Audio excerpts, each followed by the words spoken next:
On the day of our honeymoon departure, he presented divorce papers before me. I'm taking my whole family with me. If you don't like it, we'll get divorced. Fine, but I'm still single, you know. Huh? I screamed in my mind as he stood there dumbfounded. Take that! My name is Emma, 35 years old, and I work at a real estate company. I enjoy my work and find it fulfilling, and I have been fortunate to have supportive seniors and juniors. On the other hand, my personal life lacks any particular hobbies, and I have never had a boyfriend. I secretly felt anxious. My friends were getting married one after another, reaching their peak at 30. There are only a few of us who are still single.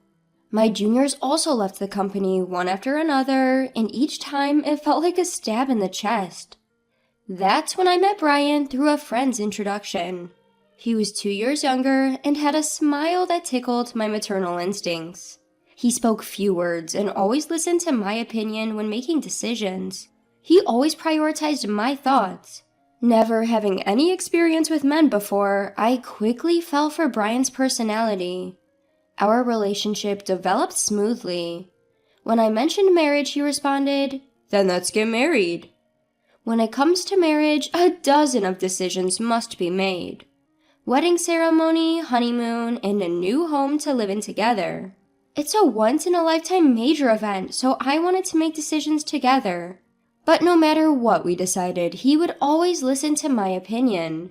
He wouldn't express his own opinion, just agreeing with me. Brian's personality felt a bit unreliable, and I started to feel dissatisfied with him. There is another thing that troubles me. It's my relationship with my mother-in-law. My mother-in-law's personality was completely different from Brian's easygoing nature. She doesn't listen to my opinions and immediately imposes her own ideas. Emma, when you get married, of course you'll quit your job and focus on taking care of the house, right? At your age, if you don't hurry, you won't be able to have children. Brian is working hard, so as a woman, you should focus on the family. It's the wife's duty to support her husband. When I went to greet her, these were the first words she directed at me. The husband works outside, and the wife takes care of the home. She still holds on to such old-fashioned ideas.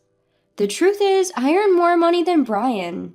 He doesn't seem to think much about it and has even told his parents about it. But his mother doesn't seem to like it. A woman who earns more than a man doesn't have any charm. Maybe you can't do any household chores, can you? A wife should be able to cook, do laundry, clean, and take care of her husband's health. Can you do that? My mother-in-law said, looking down on me. If it were Brian saying that, it would be one thing, but isn't it different when it's my mother-in-law? It's not something to brag about, but I can manage all household chores since I've been living alone for a long time. And I have no intention of quitting my job after marriage, and I want to prioritize myself as much as Brian. That's what I thought.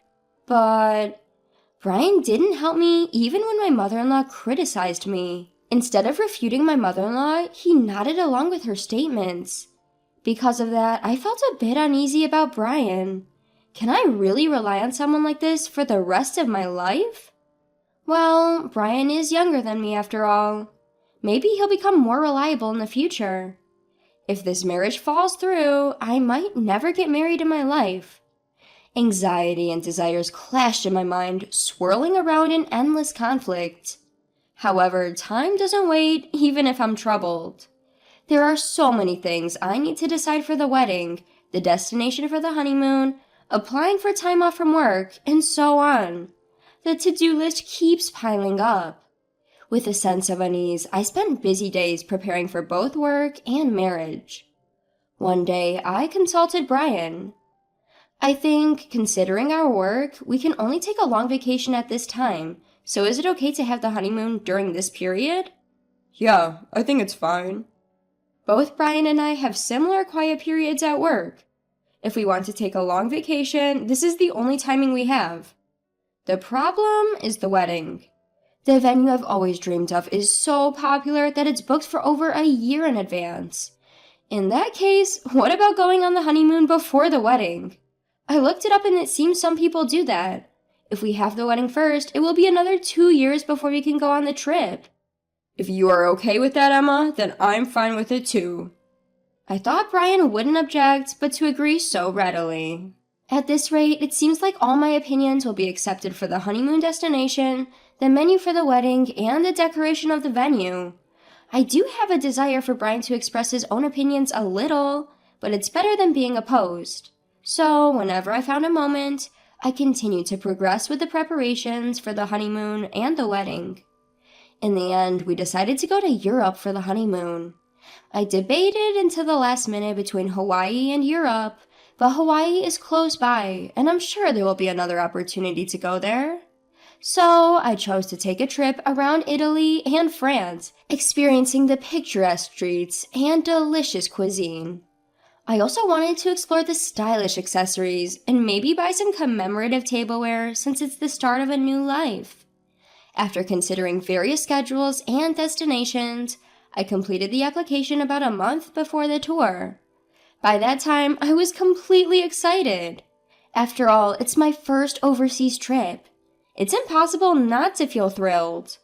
My mind became filled with everything related to Europe, from buying the necessary items for the trip to planning our activities at the destination. Because of that, any dissatisfaction I had with Brian had completely disappeared. As the honeymoon approached 1 week away, Brian suddenly brought up a conversation. Emma, I have a favor to ask. A favor? That's unusual. I wonder what it could be. It's rare for Brian to ask me for something. Could it be about the trip? Did he find a place he wants to visit? What is it? What's wrong? I asked, filled with anticipation, and he innocently made the request.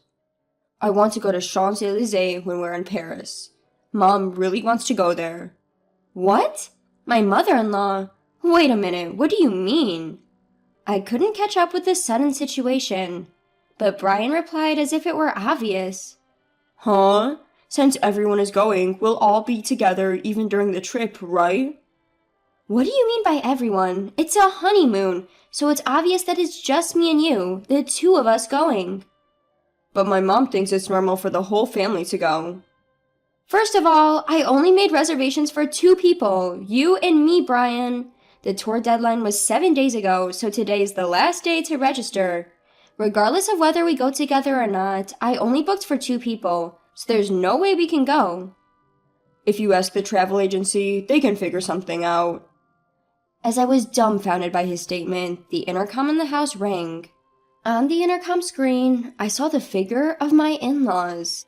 Without caring about my surprise, my in-laws entered the house carrying a large number of bags. Ignoring my objections, my mother-in-law's eyes sparkled as she announced, I thought I'd leave the luggage here, since we are leaving soon. I'm so excited. Then Brian said, Just leave the luggage here, and started leading my in-laws into the room without my consent. Wait a minute!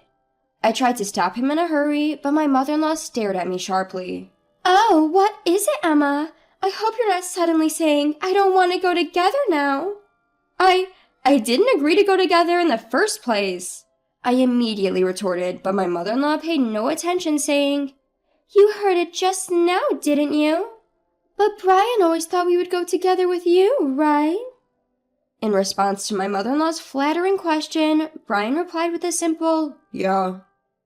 Taking advantage of his affirmation, my mother-in-law began to deny me. It's normal for the husband's parents to go on the honeymoon. Don't you have such common sense?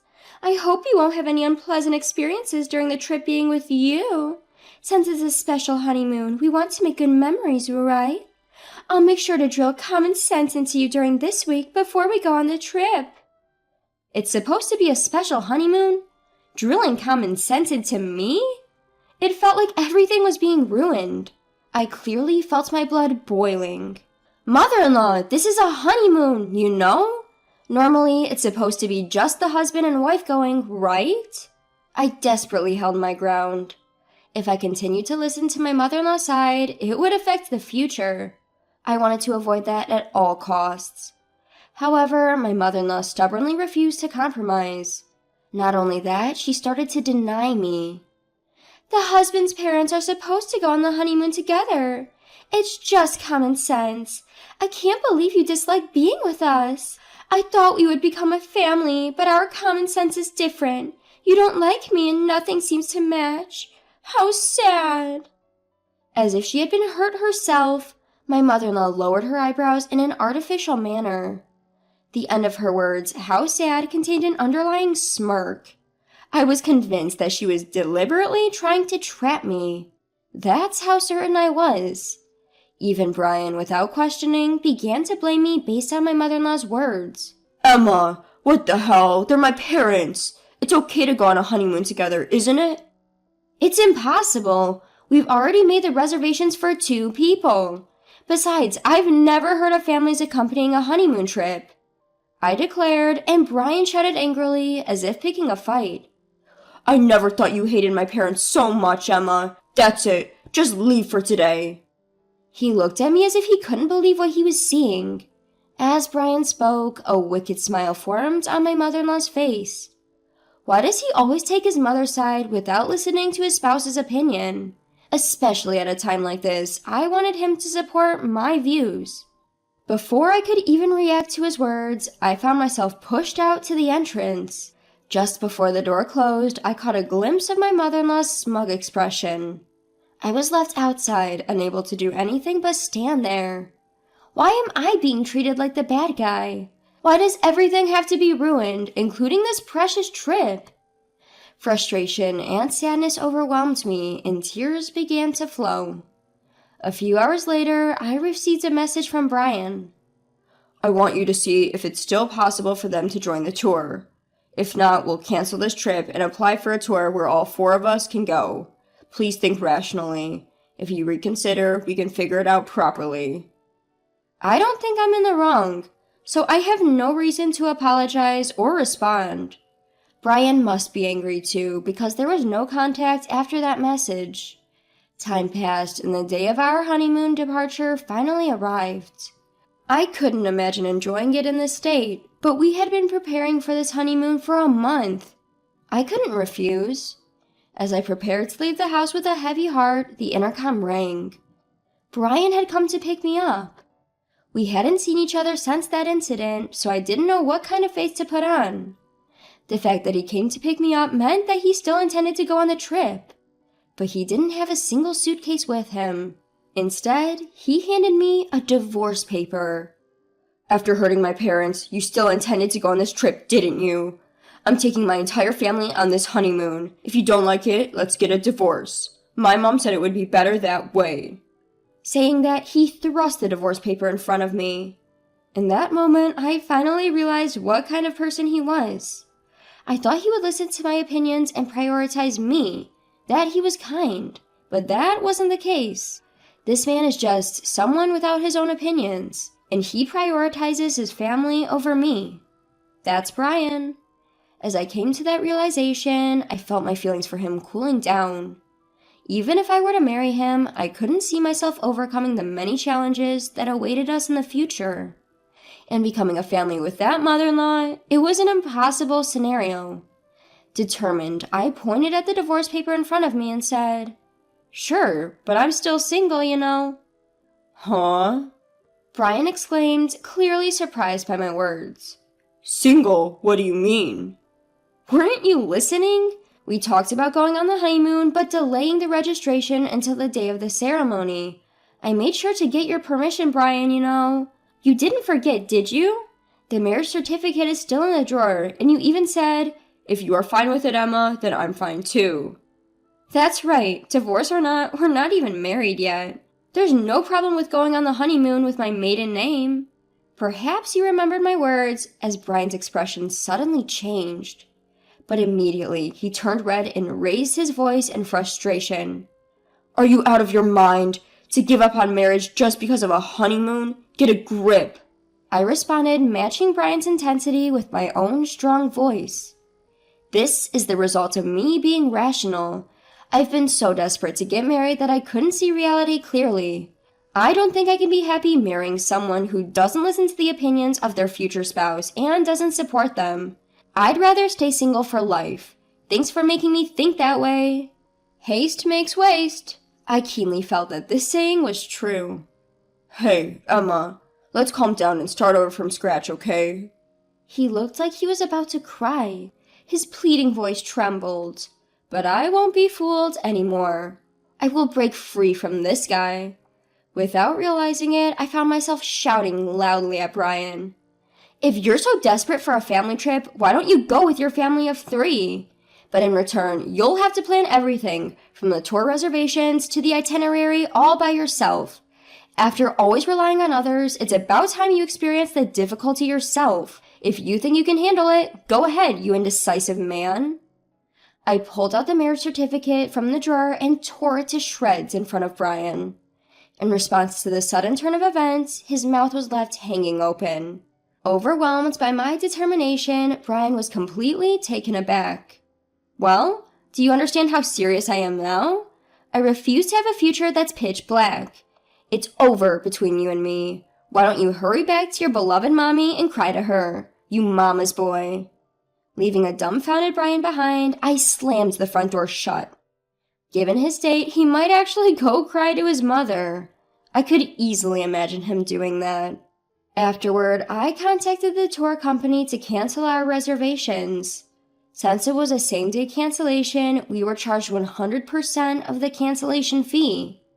I billed Brian for the entire fee since he was the one who ruined our honeymoon.